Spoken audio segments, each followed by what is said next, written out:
একটা নতুন ব্লগ নিয়ে চলে এসেছি তোমাদের সাথে শেয়ার করতে। তো আজকের ব্লগটা হতে চলেছে আমাদের সিকিমের ডে 3 অ্যান্ড ডে 4-এর blog. I know it's too late to post it, but একটু দেরি হয়ে গেল, তার জন্য সবার কাছে আমার তরফ থেকে আগেই সরি। তো চলো দেরি না করে শুরু করা যাক। ডে 3 সকাল সকাল আমরা গ্যাংটক থেকে বেরিয়ে পড়ি লাচুং যাওয়ার উদ্দেশ্যে। তো লাচুং যাওয়ার পথে এখানে টুইন ওয়াটারফলসটা পড়ে, তো ওখানেই দাঁড়িয়েছিলাম। হয়তো দুটো ঝর্ণা একসাথে পড়ছে বলে এরকম নাম টুইন ওয়াটারফলস। জায়গাটা খুবই সুন্দর ছিল, মানে একদম স্নিগ্ধ শান্ত একটা মানে পরিবেশ, একদম মনে এখানেই থেকে যাই টাইপস অফ। তো এখানে ঝর্ণার আওয়াজটা জাস্ট ব্যাপক। আমি তোমাদের সাথে শেয়ার করছি, ঝর্ণার আওয়াজটা তোমরা শোনো।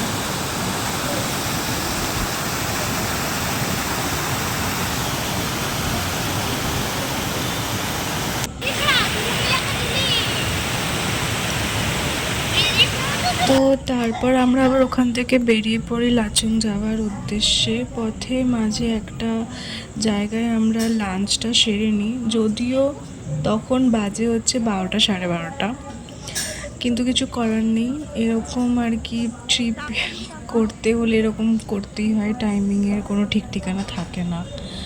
তারপরে আবার আমরা এখানে লাচুং যাওয়ার উদ্দেশ্যে বেরিয়ে পড়ি। এখানে আমরা পারমিটের জন্য চেক করতে হয় এখানে, তো সেটা সেরে ফেলি। তো এই জায়গাটা যেখানে পারমিট হচ্ছিলো, জায়গাটা এত সুন্দর, কিন্তু এখানে দাঁড়ানো অ্যালাউ নয় বলে আমরা দাঁড়াতে পারিনি। জাস্ট পুরো লাইক ওই জব তক হে জান টাইপ ভাইব আসছিলো, মানে ওই অনুষ্কা শর্মার যে গানটা আছে না, সেই জিয়া জিয়া রে জিয়া সিনটা লাইক মনে পড়ছিল। কিন্তু কি আর করা যাবে, দাঁড়ানো যাবে না, তো এখানে দাঁড়াতে পারিনি। তারপরে ওখান থেকে বেরিয়ে আমরা এখানে দাঁড়িয়েছিলাম। এই জায়গাটার নাম হচ্ছে তিগুনা। হ্যাঁ, জায়গাটার নাম এটাই, ওরা আবার অন্যভাবে উচ্চারণ করছিল। বা জায়গাটা খুবই সুন্দর, নদীটা কি সুন্দর পাহাড়গুলোর মাঝখান থেকে গেছে, আর জলটা পুরো গ্রিনিশ ব্লু, এত সুন্দর জায়গাটা। এখানে কিছু ছবি টবি তুলি, ভিডিও করি। তারপরে আবার বেরোনোর সময় দেখো এদের সাথে দেখা, এত সুন্দর, এত কিউট, এরা আদর খাচ্ছিল। তো তারপরে এদেরকে বাই বলে আবার আমরা বেরিয়ে পড়ি লাচুং যাওয়ার উদ্দেশ্যে, কারণ বেশিক্ষণ টাইম ওয়েস্ট করা যাবে না কোথাওই, কারণ রাত হয়ে গেলে এইসব রাস্তা আবার বন্ধ হয়ে যায়। আর খুবই মানে লাইক রাত হয়ে গেলে এই রাস্তাগুলোতে যাওয়াও অনেক টাফ, আর মানে খুব ডিফিকাল্ট, ভয়েও প্রচণ্ড। রাস্তাগুলোর অবস্থা দেখো তোমরা একবার, জাস্ট অ্যাকচুয়ালি যে রাস্তাটা দিয়ে লাচুংয়ে যাওয়ার, সেই রাস্তাটা আমরা কাজ চলছে বলে আমরা যেতে পারিনি ওই রাস্তা দিয়ে। ওই রাস্তাতে গেলে আমরা আরও অনেক ফলস ছিল ওখানে, ওয়াটারফলস ছিল, সেগুলো এই জন্য মিস হয়ে গেছে, আর কি করা যাবে। তো যেহেতু আর একটা রাস্তা দিয়ে যাচ্ছিলাম, তো ওখানে টাইমও বেশি লাগছিলো। তো যাই হোক, কথা বলতে বলতে এখানে আমরা চলেছিলাম ভীমনালা ওয়াটারফলসে। এই ওয়াটারফলসের সামনে এত ঠান্ডা লাগছিল, কিন্তু এত সুন্দর যে আমি ঠান্ডা ভুলেই গেছিলাম। আর এত হাওয়া দিচ্ছিল না, ঝর্ণার জলগুলো পুরো এসে এসে ভিজিয়ে দিয়েছে।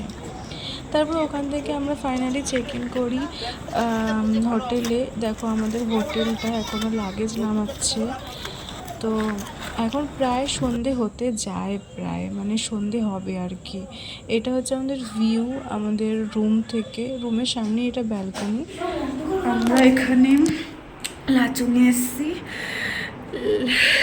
বাবা, তো ঠান্ডা, কথা বলতে পারছি না। এটা হচ্ছে নাইট, মানে নাইট এখনও হয়নি, যদিও আমিও ভুলভাল বকছি। এটা হচ্ছে মানে সবে আর কি, মানে অন্ধকারটা হয়েছে। কালো পাহাড়ের মাঝখানে বরফের পাহাড়টা আবার লাইটের মতো চকচক চকচক চকচক করছে। বল মানি, তোকে অন্ধকার দেখাচ্ছে, ঠিক আছে?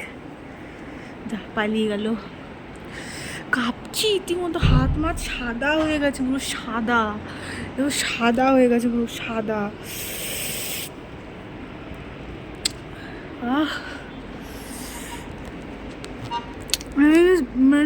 আমি ছোটোবেলায় এসেছিলাম, তখন মা বাবা এসেছিলো, তো তখন ওরা নাকি নভেম্বর ডিসেম্বরে এসেছিলো, তো ওই সময় নাকি বরফ পড়ে। আমি বলছি এখনই এই অবস্থা, যদিও মে মাস অনুযায়ী আনফর্চুনেটলি এই ওয়েদারগুলো পাচ্ছি। মে মাসে তো এই ওয়েদার পাওয়া যায় না, এবারে তো ওয়েদারটা চেঞ্জ হয়েছে, ঠান্ডাটা যেন পড়েছে হয়। তো আমি ভাবছি এই এখনই এরকম, তাহলে নভেম্বর ডিসেম্বর যখন এখানে এখানে বরফ পড়ে। লাচুংয়ের এই ছোট্ট এটা মানে একটা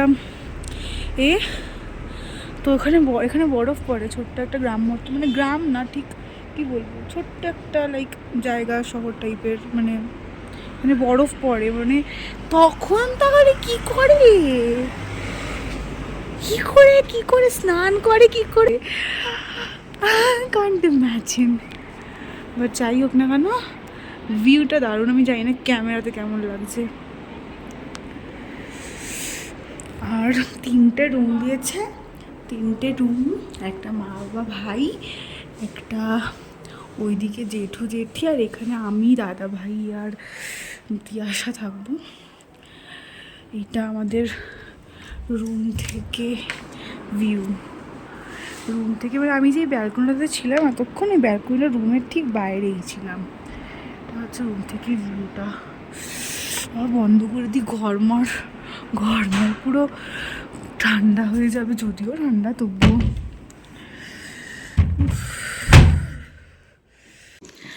এখানে সবাই কাঁপছে, কাঁপতে কাঁপতে খাচ্ছে। গরম ভাত ধোয়া বেড়াচ্ছে, কিন্তু ফিলই হচ্ছে না কোনো। ও বাবা,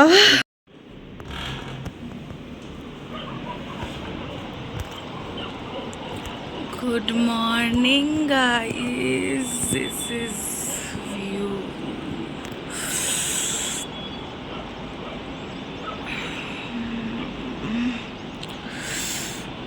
4:45 বাজে, আর কিছুক্ষণ পরেই আমরা বেরাবো, ওই 5:30টায় বেরাবো আমরা। বিশাল ঠান্ডা লাগছে, বিশাল ঠান্ডা লাগছে, বিশাল ঠান্ডা লাগছে।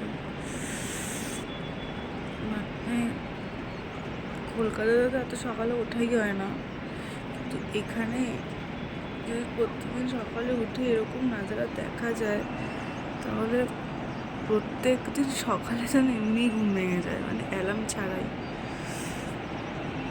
Just awesome. তারপরে আবার রুম থেকে বেরিয়ে এরকম হয়েছে, পুরো চুমু।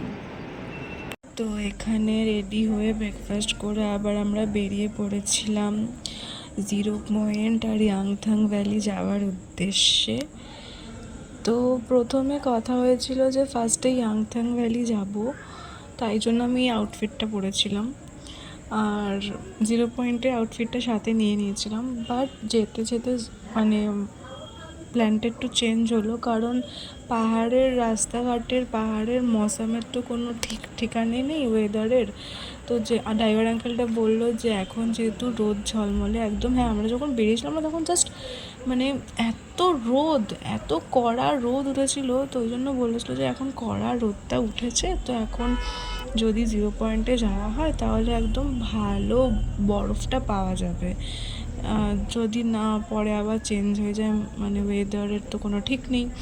তো এই জন্য আমরা প্রথমে জিরো পয়েন্টে যাওয়ার জন্য বেরিয়ে পড়ি, ইয়াংথাং ভ্যালিটা পরে করব। তো যাই হোক, রাস্তার উপভোগ নিতে নিতে ওয়েদারের সাথে সাথে আমরা জিরো পয়েন্টে যাওয়ার জন্য বেরিয়ে পড়েছিলাম। রাস্তাগুলো সুন্দর ছিল, রাস্তাগুলোর থেকেও সিনগুলো আরও বেশি সুন্দর ছিল, এত সুন্দর, এত সুন্দর যে কী বলবো। তারপরে দেখো এদের সাথে দেখা, আমি হাই হাই করতে করতে যাচ্ছি, হাই টাটা বাই বাই করতে করতে যাচ্ছি ওদেরকে। এবারে পুচকু ছোট একটা আরও ছিল, ওই পাশে আরও ছিল, ওই দেখো আর একটা সামনে।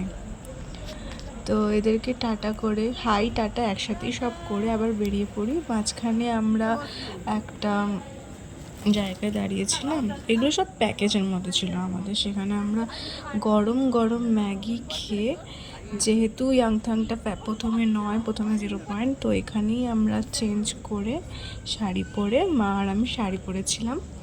তো তারপরে আমরা এখান থেকে 0 পয়েন্টের জন্য বেরিয়ে পড়ি। দেখো আসছে এরা।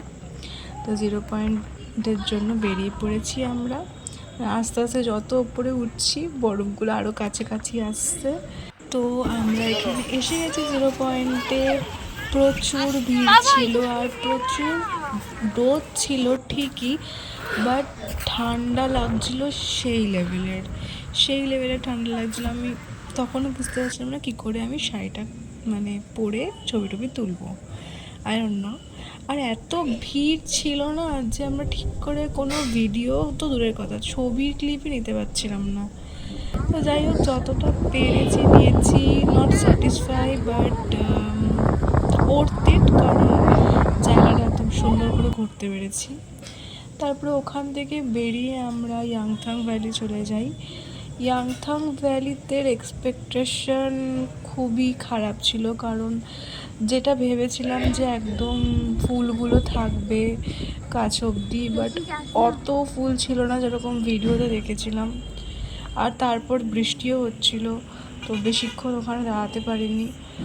তো যাই হোক, ওখান থেকে আবার বেরিয়ে পড়ি আমরা হোটেলের উদ্দেশ্যে, কারণ ওখান থেকে আমাদের লাগেজগুলোকে নিয়ে আবার গ্যাংটকের জন্য বেরোতে হবে। হ্যাঁ, গ্যাংটকের জন্য বেরোতে হবে। যদিও কথা ছিল এখান থেকে লাচেন যাবার, বাট তোমরা জানো যে কিছুদিন আগে আর কি খুব বৃষ্টি হওয়ার জন্য লাচেনের রাস্তা বন্ধ, এখনও কাজ চলছে। তো আমরা এই জন্য লাচেন যেতে পারিনি, তো এই জন্য গ্যাংটক যাচ্ছি। তো বেসিক্যালি তোমরা ভিডিও দেখে বুঝতেই পারছো যে খুবই হেক্টিক জার্নি ছিল। ডে 3 আর ডে 4 সারাদিন বলতে গেলে গাড়িতেই কাটিয়েছি। তো আজকের ব্লগটা এতটাই ভালো লাগলো, অবশ্যই লাইক, কমেন্ট এবং শেয়ার করো। অ্যান্ড হ্যাঁ, স্টে টিউন উইথ মি। একটু দেরি হয়ে যাচ্ছে, বাট ফাইনালি ব্লগ খুব তাড়াতাড়ি আসতে চলেছে। Thank you for watching.